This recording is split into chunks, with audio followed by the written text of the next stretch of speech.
Magandang buhay kaplantiya. Heto na naman tayo sa another plant serye natin.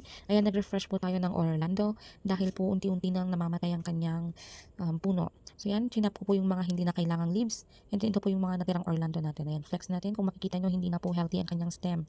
Natutuyo na po, kaya po ang ginawa ko po, nire-refresh natin. Tinanggal ko po yung mga old leaves po niya kasi po maninilaw lang din po yan kalaunan.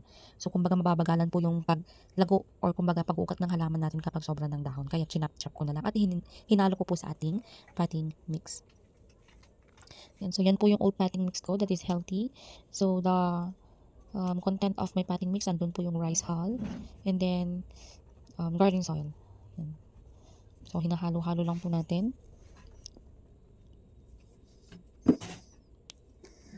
Ayan.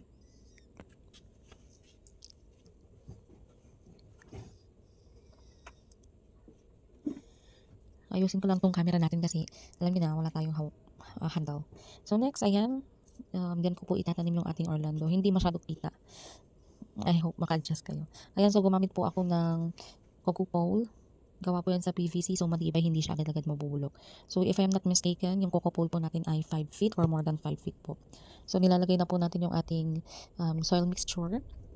Yan, unti-unti po natin nilalagay.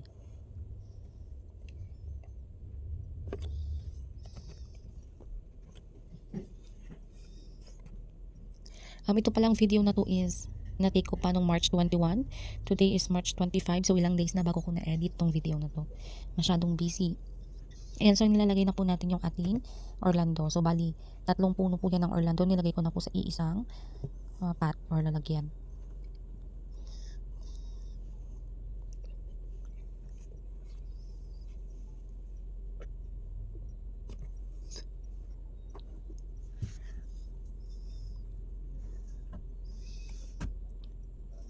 Okay, so kinamay ko na po yung ating potting mix.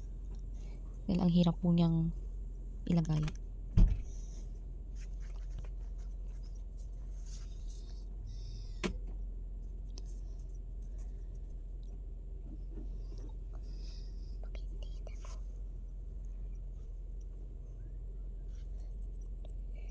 Okay, so yan na po, malapit na po matapos yung ating pagre-refresh ng Orlando. Ayan. So na-adjust na po natin yung ating camera.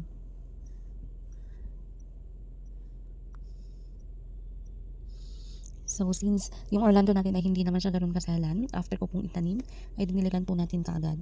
And then subok ko na rin po itong halaman na to. Matagal na po sa akin ito, maybe almost 3 years na po at hindi po talaga siya masalan.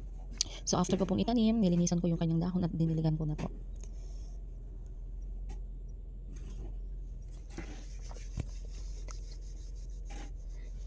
Yan, so yan na po yung ating Orlando.